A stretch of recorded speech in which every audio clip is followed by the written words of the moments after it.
Anlässlich vom 67-Jahr-Jubiläum von der Boneco, ich muss nochmal anfangen. Anlässlich vom 67-Jahr-Jubiläum von der Plaston-Gruppe, also von der Plaston und von der Boneco, habe ich die Chance gehabt oder gefreut, zum der Roland interviewen, der mir noch einmal Geschichte von der Gründung und von der ersten Jahr und was alles dazwischen passiert ist, näher gebracht hat. Der Roland hat natürlich, ich bin seit fast 7 Jahren in der Unternehmung, immer wieder Anekdoten erzählt, aber es ist jetzt eine gute Chance gewesen, um noch einmal mit ihm über den Start zum Schwätzen. Er hat da kurz so ein kleines Büchlein einmal drüber geschrieben und die beeindruckende Geschichte von einem Start-up unter schwierigen Bedingungen, wie das eigentlich entstanden ist und wie heute ein international erfolgreiches Unternehmen da steht. Das ist fast ein Abenteuer. Liest sich fast wie ein Krimi oder es hört sich auch wie ein Krimi. Ich höre, wenn ich im Roland zulasse, zwei ganz große Meilensteine raus. Das ist zum einen die große Innovation mit dem Hilti-Koffer, also von so einem Metallkoffer in einen Kunststoffkoffer rein, mit dem es wirklich gelungen ist, der weltweit führende Anbieter im Werkzeugkoffersegment zum Aufbauen und zum Zweiten gleichzeitig aber auch die Spezialisierung auf dem Bereich Air Treatment Systems mit der Marke Boneco, also zwei Standbeine erfolgreich aufgebaut hat. Ich glaube, ein wichtiger Grundstein für den Erfolg von einem Unternehmen, dass man auch Mitarbeiter bindet eigentlich, ist Kultur, und hat der Roland vorbildlich diese Kultur in all den Jahren vorgelebt und da wirklich, das ist DNA heute von der Unternehmung. Im Interview erzählt uns der Roland von seiner wichtigsten Erkenntnis von der Weggabelungen, die im Unternehmen in den letzten 67 Jahren eigentlich stattgefunden haben, und ich würde gerne seine Erkenntnisse und seine Weggabelungen mit euch teilen. Wir sind gut gegangen, wir hocken richtig, gell? Ja, ich glaube, der wichtigste Punkt in unserer ganzen Geschichte ist das vorauseilende Handeln. Früherkennung von notwendigen Struktur- oder Strategieänderungen.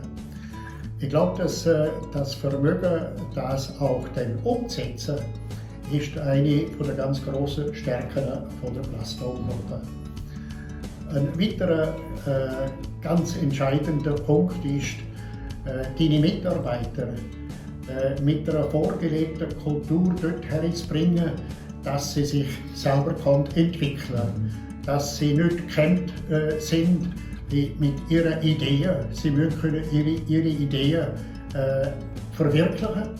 Wenn es halt einmal schief geht, okay, das ist ein Lernprozess und ist sehr wichtig für Kultur. Aber insgesamt glaube ich, dass die Plaston-Kultur mit dem ganz speziellen Spirit von gegenseitiger Achtung, Offenheit vor allem für Neues, für Veränderungen, für Innovationen, für alles, was zusammenhängt im Unternehmen, so zu nähen und weiterzuentwickeln. Diese Kultur ist wahrscheinlich für die ganze Geschichte ein entscheidender Faktor gewesen und wird auch weiterhin bleiben. Entscheidend ist aber, wie du es schaffst, dass die Werte durch alle Mitarbeiter breit und weiterentwickelt werden. Weil mit jedem Abgang von einem Mitarbeiter kommt ein neuer, der sich wieder einfügen muss in die Kultur, der das muss mitfördern, mitentwickeln. Und mein grösster Dank ist, dass wir es geschafft haben, über die 67 Jahre den Spirit nicht nur vorzuleben, sondern lebendig im ganzen Unternehmen zu implementieren. Das ist eigentlich der grösste Erfolg und da bin ich sehr dankbar und sehr stolz drauf.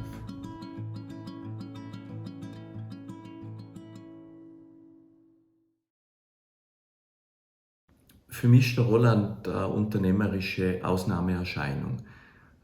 Er hat die Gabe, dass er hoch innovativ und kreativ ist, dass er Unternehmen erfolgreich führen kann und gleichzeitig einen Führungsstil hat mit ganz hoher Wertschätzung.